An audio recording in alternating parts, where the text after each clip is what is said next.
Hello friends, welcome to my channel. మీకు కనుక ఈ వీడియో నచ్చినట్లయితే తప్పకుండా లైక్ చేయండి.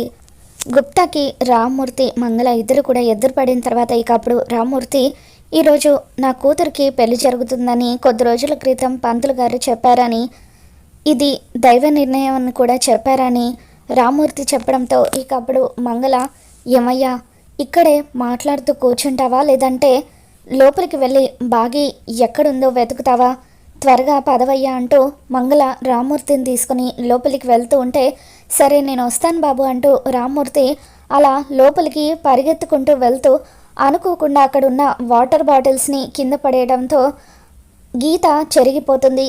దాంతో గుప్తా ఆశ్చర్యంగా ఆరుతో, బాలిక అటు చూడు, గోర గీసిన రేఖ చెరిగిపోయిందని చెప్పి అంటూ ఉంటే ఆరు సంతోషంతో, గుప్తా గారు నేను అన్నాను కదా ఈ పెళ్ళి దైవ నిర్ణయం అని చెప్పి, దేవుడు నా ద్వారా ఈ పెళ్ళిని జరిపించాలని అనుకుంటున్నాడు, అందుకే నాకు సహాయంగా ఈయన ద్వారా ఈ గీతను చెరిగేలాగా చేశాడు. ఆ రాక్షసు నుండి నా కుటుంబాన్ని నేను కాపాడుకుంటాను అని చెప్పి, మనం వస్తున్నానే నా కుటుంబాన్ని నేను కాపాడుకుంటాను అని చెప్పి ఆరు గుప్తా ఎంత పిలుస్తున్నా వినిపించుకోకుండా లోపలికి వెళ్తూ ఉంటుంది. ఒకవేళ ఈ బాలిక చెప్పిందే నిజమా, ఆ జగన్నాథుడే ఈ బాలిక చేత వాళ్ళిద్దరి పెళ్ళి చేయిస్తున్నాడా, అందుకే నేను కూడా ఈ బాలికను ఆపలేకపోతున్నాను అని చెప్పి గుప్తా అనుకుంటాడు. ఆరు పరిగెత్తుకుంటూ లోపలికి వెళ్ళేసరికి అమర్ బాధగా పీటల మీద కూర్చొని ఉంటే అమర్ని పిల్లల్ని చూసి ఆరు కూడా ఎంతగానో బాధపడిపోతూ ఉంటుంది.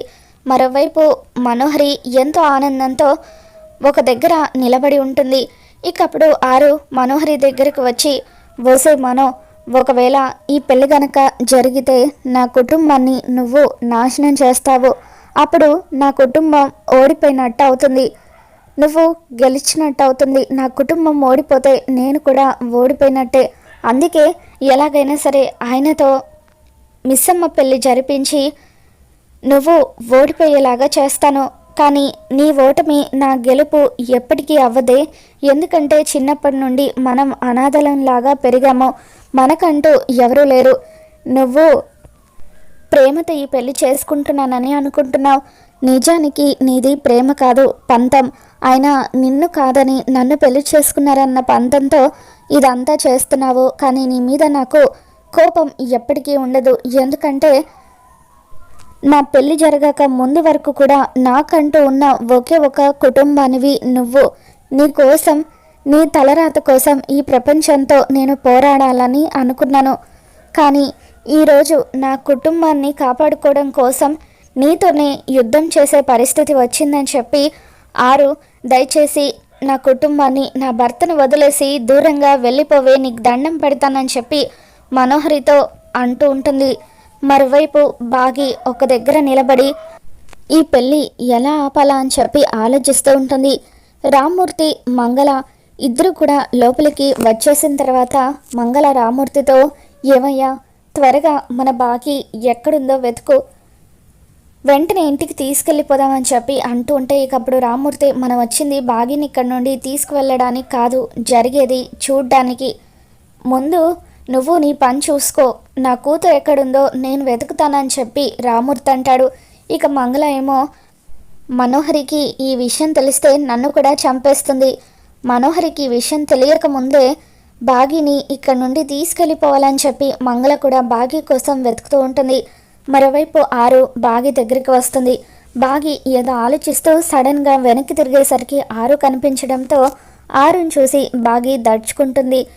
వచ్చేసారా అక్క, అసలు ఈ పెళ్ళి ఎలా ఆపాలో తెలియక ఇందాక నుండి నేను తల పట్టుకుంటున్నానని చెప్పి బాగి అంటూ ఉంటే అప్పుడు ఆరు, అసలు ఈ కుటుంబానికి నీకు ఏంటి సంబంధం, ఎందుకు నువ్వు పెళ్ళాపాలని అంతలా తాపత్రయపడుతున్నావని చెప్పి అంటూ ఉంటే అప్పుడు బాగి, సంబంధం ఉంటేనే ఈ పెళ్ళిని ఆపాలా అక్క, ఆయన దేవుళ్ళ లాంటి మంచి మనిషి, ఆయన పక్కన దేవత కూర్చోకపోయినా పర్వాలేదు, కానీ మనోహరి లాంటి రాక్షసి మాత్రం కూర్చోకూడదు, ఆయన ఎంతో మంచివారక్క, ఆయనకు ఏం సంబంధం ఉందని మా నాన్నగారి ట్రీట్మెంట్ గురించి అంతలా ఆలోచించారు, ఆ కుటుంబానికి నాకు ఏం బంధం ఉందని నా పెళ్లి గురించి ఆలోచించారు, ఒకరి కోసం ఒకరు సహాయపడడంలో బంధుత్వం ఉండాల్సిన అవసరం లేదక్క, సహాయపడే గుణం ఉంటే చాలని చెప్పి బాగి ఆరుకి చెబుతూ ఉంటే, ఇక అప్పుడు ఆరు, నీ మాటలు వింటూ ఉంటే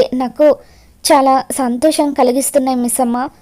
నీలాంటి అమ్మాయి నా కడుపున కూతురుగా ఎందుకు పుట్టలేదా అనిపిస్తుంది. కనీసం నువ్వు నా తోబుట్టుగా అయినా పుట్టుంటే బాగుండేది అని చెప్పి ఆరు అలా ఎమోషనల్గా మాట్లాడుతూ ఉంటుంది.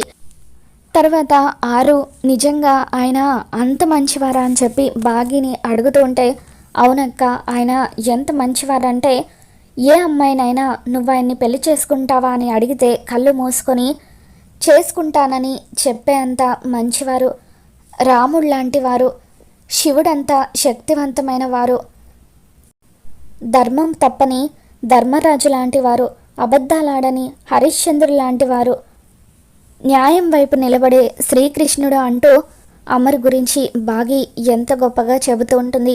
మరి నువ్వు ఒప్పుకుంటావా అని చెప్పి ఆరు బాగిని ప్రశ్నిస్తుంది. ఏంటక్క మీరేమంటున్నారని చెప్పి బాగి అంటూ ఉంటే, ఇకప్పుడు ఆరు బాగితో, అదే ఒకవేళ నువ్వు గనక ఆయన్ని పెళ్లి చేసుకోవాల్సి వస్తే పెళ్లి చేసుకుంటావా అని చెప్పి అడుగుతూ ఉంటుంది.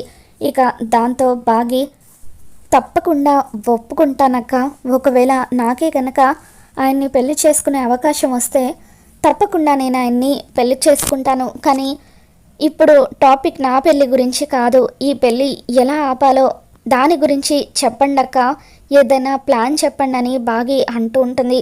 ఇక అప్పుడు స్టేజ్ మీద ఉన్న రాథోడ్, టైం అవుతుంది మిస్ అమ్మ, త్వరగా ఏదో ఒకటి చెయ్యని చెప్పి అంటూ ఉంటే, దాని గురించే అక్కతో మాట్లాడుతున్నాను కదా అని చెప్పి బాగి పక్కనే ఉన్న ఆరుని చూపిస్తుంది. ఇదేంటి పక్కన ఎవరు లేరు కదా, మరి మిస్ అమ్మ ఏంటి పక్కన ఎవరో ఉన్నట్టుగా చూపిస్తుందని చెప్పి రాథోడ్ కన్ఫ్యూజ్ అవుతూ ఉంటాడు. మరోవైపు పంతులు గారు, త్వరగా పెళ్లి కుమార్తెను తీసుకురండి, టైం అవుతుందని చెప్పి అంటూ ఉంటే, అప్పుడు మనోహరి ఎంతగానో సంతోషపడిపోతూ ఉంటుంది. నీలా కూడా కొబ్బరి బొండంని తీసుకువచ్చి మనోహరి చేతిలో పెడుతుంది. ఇక మనోహరి ఆనందంతో నడుచుకుంటూ పెళ్లి మండపం దగ్గరికి వస్తూ ఉంటే సౌరవ్ అతని మనుషులు మనోహరికి కనిపిస్తారు. దాంతో మనోహరి టెన్షన్ పడిపోతూ ఉంటుంది. మరోవైపు ఆరు బాగి వీళ్ళు కూడా మనోహరి వస్తూ ఉండడంతో ఎక్కడ పెళ్లి జరుగుతుందోనని కంగారు పడిపోతూ ఉంటారు. సౌరవ్ని చూడగానే మనోహరి పరుగు పరుగున రూమ్లోకి వెళ్ళి దాక్కుంటుంది. నీల లోపలికి వచ్చిన తర్వాత మనోహరి నీల గొంతు పట్టుకుని, వాళ్ళు వెళ్ళిపోయారో లేదో ఒకసారి మండపం అంతా చూసి చెప్పమన్నాను కదా, కొంచెం ఉండుంటే ఇన్ని సంవత్సరాలుగా నేను కన్న కలలన్నీ చెదిరిపోయాయి అని చెప్పి మనోహరి నీలాని బెదిరిస్తూ ఉంటుంది. అమ్మ క్షమించండి అమ్మ, నేను చూడలేదని చెప్పి నీల అంటూ ఉంటుంది. ఏమైంది, పెళ్ళికూతురు ఇంకా రాలేదేంటి అని చెప్పి పంతులు గారు అంటూ ఉంటే, నేను చూసొస్తానని అమర్ వాళ్ళ అమ్మగారు మనోహరి రూమ్ వైపు వస్తారు. అమ్మ మనోహరి ఏమైందమ్మా, వచ్చినట్టే వచ్చి మళ్ళీ వెనక్కి వచ్చేసావేంటి అని చెప్పి అడుగుతుంటే, ఆంటీ నేను గుడిలో అమ్మవారికి ముసుగులో పెళ్లి చేసుకుంటానని మొక్కుకున్నాను, ఆ విషయం గుర్తొచ్చి వెనక్కి వచ్చేసానని చెప్పి అంటూ ఉంటే, ఏ గుడి, ఏ అమ్మవారు అని చెప్పి అమర్ వాళ్ళ అమ్మగారు ప్రశ్నలు వేస్తూ ఉంటారు.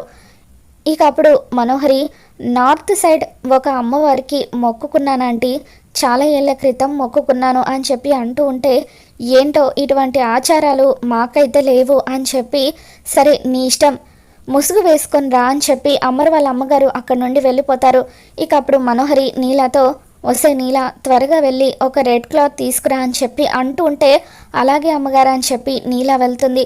మరోవైపు బాగి టెన్షన్ పడిపోతూ ఉంటే, ఇక అప్పుడు ఆరు బాగి వెనకాల నిలబడి, గుప్తా గారు నేను స్వార్థం కోసం ఈ పెళ్లి చేస్తున్నానని అనుకుంటున్నారు, ఆయనకి నేను ఎలా వివరించగలను, మా ముగ్గురి జీవితాలు ముడిపడి ఉన్నాయని, ఇప్పటి వరకు నేను నీ జీవితాన్ని పనంగా పెడుతున్నానని అనుకున్నాను, కానీ నీ మనసులో ఏముందో తెలిసిన తర్వాత ఈ పెళ్లి చేయాలని నేను నిర్ణయించుకున్నాను, నన్ను క్షమించు బాగి, నీ ప్రమేయం లేకుండా నేను ఈ పెళ్ళిని చేస్తున్నాను, అందుకు నన్ను క్షమించంటూ ఆరు బాగిలోకి ప్రవేశించి ఇక ముసుగు వేసుకుని అమర్ పక్కన పెళ్లి కూతురుగా కూర్చుంటుంది. అంతటితో ఈరోజు ఎపిసోడ్ పూర్తవుతుంది. ఇక రాబోతున్న ఎపిసోడ్లో అమర్ అయితే ముసుగులో ఉన్న బాగి మెడలో తాళి కట్టేస్తాడు. మరి ఆ తర్వాత ఏం జరగబోతుందో మళ్ళీ మన ఛానల్లో తెలుసుకుందాం. వీడియో నచ్చినట్లయితే తప్పకుండా లైక్ చేయండి.